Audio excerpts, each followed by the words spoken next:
Welcome back to our channel. Today in this short segment, we're going to explore engine and transmission VIN stampings, more specifically the fonts. And we're really going to focus at the moment on 68 and up. And we have received copious amounts of either graphite rubbings, photographs, literally photos, old school photos, asking the question, is this an original stamp or not? So to level set everyone, what I want to talk about is the importance of analyzing the pad, the machined pad on the engine where the number is stamped starting in 1968. So certainly here is an example in mid 67. This is a raised block. You can see here's the pad. They started to cast it in, but it wasn't until the 1968 model year that that VIN pad was actually finished machined at the engine plant where it was manufactured and then stamped at the assembly plant. So I can't stress enough, for sure, these numbers are important to make sure that the font is proper, but also you need to look at the cutter marks. Anytime you see a pad that the cutter marks are obliterated or there's some questionable machining, be very leery. Now there's a lot of factors with engine, and you hear me talk about serial production. So you've got to tie it back together, your assembly date and your casting date. All of those come together. And in a raised block, here's an example. This is the assembly date. This is a D series block, F series block. So if you look, 68 and you look at 70, those cutter marks are almost identical. Yeah, there's some slight variations where there's some tail drag going the other way. We'll talk about that in a second. But this is the most important item to nail down.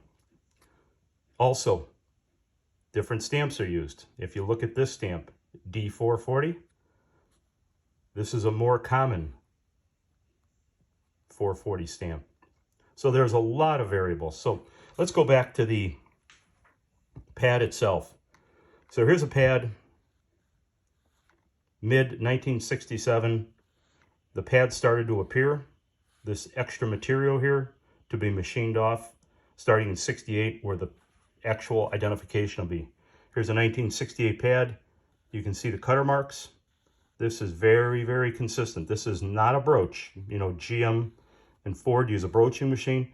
These are cutters that made that mark, and they're certainly what you call witness marks. And you can see the cutter direction. This is the feed direction. This is the cutter direction. So that's something you want to watch for. So here's an example of a 1969. So certainly when the 1969 383. So certainly there was something different on how the block was positioned and how the block was cut. Oftentimes you'll find a very exaggerated machined area on a 383. It's not uncommon to see multiple scallops into it, cutter marks going in both directions. If you look at a transmission, this is a very typical cut. So what this is referred to is obviously the flow is in this direction, and this is what's called tail drag. So it's very consistent to see tail drag, this cutter, and in tail drag as it's spinning on a transmission. Generally, when you find where someone has machined the pad off, the cutter marks are very inconsistent. And we have profiles of these cutter marks, which we use in situations where it's very difficult to tell. So moving forward, back to engine stamps. So we're all familiar with the gang stamp in a perfect holder Everything is neat and tight, and there's a very defined spacing on these characters. Now, this is the high volume character, font, and cadence that you see, but it's not necessarily the only one. I mean, we literally have thousands and thousands of images of VINs that are perfect, and they don't resemble that. So what I want to show you here, and this is in all of our manuals, some of these characters are actually more prominently seen on a body stamp versus a powertrain stamp. But if you think of the process, you're in a final assembly plant where both stamps are used. You have a problem with one of the characters of the stamps. You go to the tool room, you request a new stamp. You're asking for a very specific style of font. If they don't have it, you're going to grab another one and get back on the assembly line.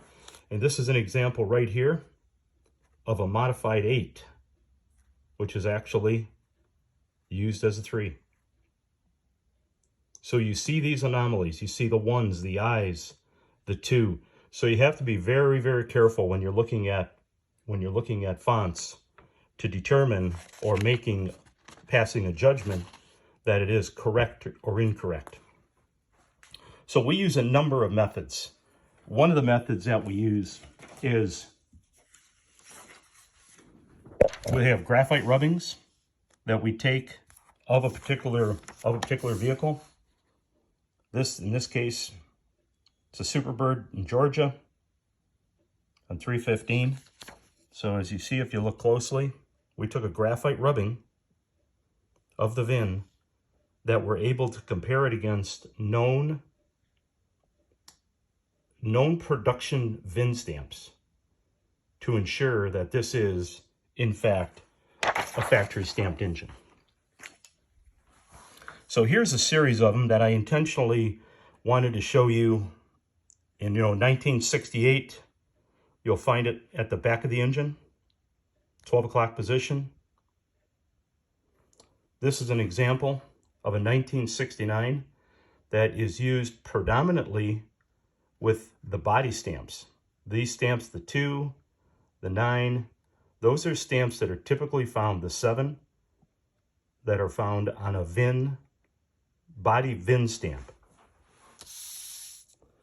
So here's an example of a Superbird.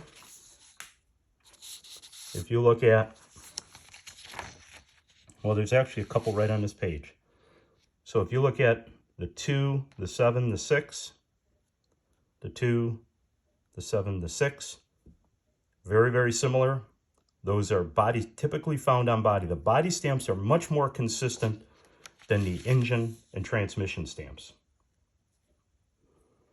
So here is another Lynch Road stamp, combination of more body stamps than powertrain stamps.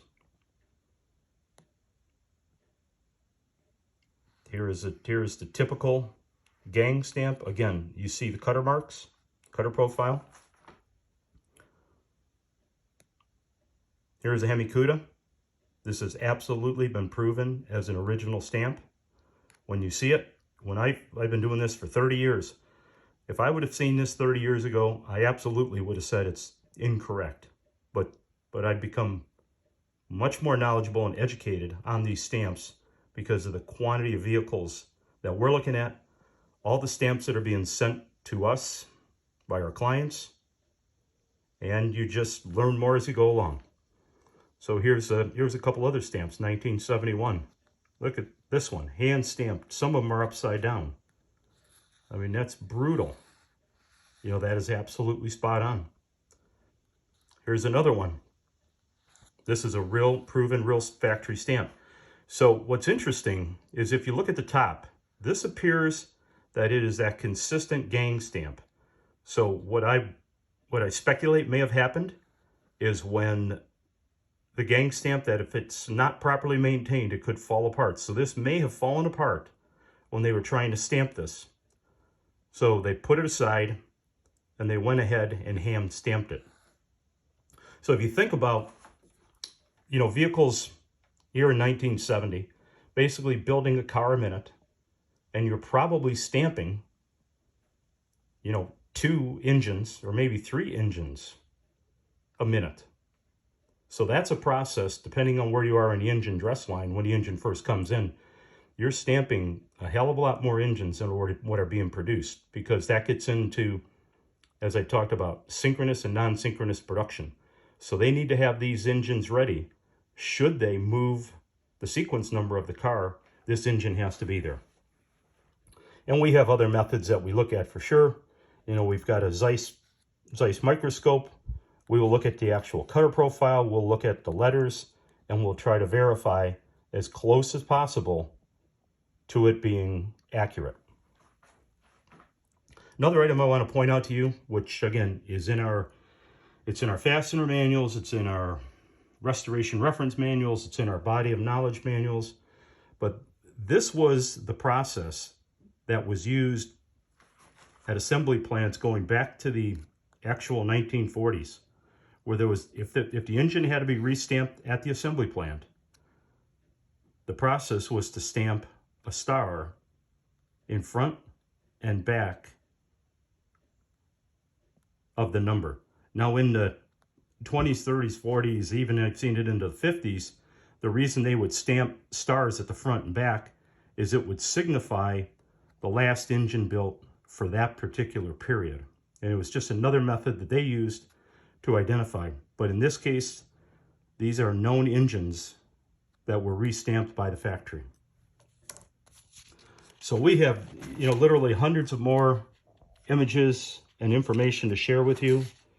Here is, 1920 through 1955. We have engine references going all the way back. And this is just a subsample set of what we have in our archives. We do the poly engines. You look at the early Hemis. Again, we have thousands and thousands of images of stamps. I can tell you that the earlier engines were a little more consistent than later engines, and I think that was just due to the sheer magnitude of production. Production isn't what it is, currently today. Hemi identification, we'll go through this in greater detail. The 426 street Hemis. The SO numbers on the bottom of the Hemis. The 426 race Hemis. How to identify, the specific 62, 63, 64, 65. And how do you know if it's a 413 performance or not? You're just a standard engine. We'll give you some of that information in future videos. So again, this is just, a document that we have handy in our shop. It's one of the most viewed documents by our visitors that come in to see us. And if you're ever in our area, we would love to share it with you. And we can show you digitally a whole lot more information. And of course, we're going as far as, looking at current engines as well. If you have our body of knowledge, with the body of knowledge, we move all the way forward up into the current production 2022 engines. So I hope this was beneficial. If you have any questions, as always, please reach out to us. If you want us to take a look at your VIN number because you believe it is possibly correct or incorrect, we have, again, thousands of examples that we can show. As a matter of fact, we received a call from one of our clients a couple days ago that there was a vehicle that was posted on Bring a Trailer, and there was some questions as to whether it was the proper VIN number or not. And I actually shared with that client a VIN that looked very, very similar. It was another hand stamped, and it looked spot on. So another one final point I'll look at. So if you recall, we had that converted character, RM23. You can see that is a a converted character of something else or not properly tooled. And we have seen that during this production period. This is the Julian calendar 2610 of the production calendar. You can find that 3 being used in that series of production. So again, thank you very much for subscribing. We appreciate. Leave any comments that you would, if you'd like to contact us, you know our website, it's the best way to contact us. Share this with a friend and continue to subscribe. We're going to continue to push the envelope in providing you with as much information as possible on Mopar vehicles.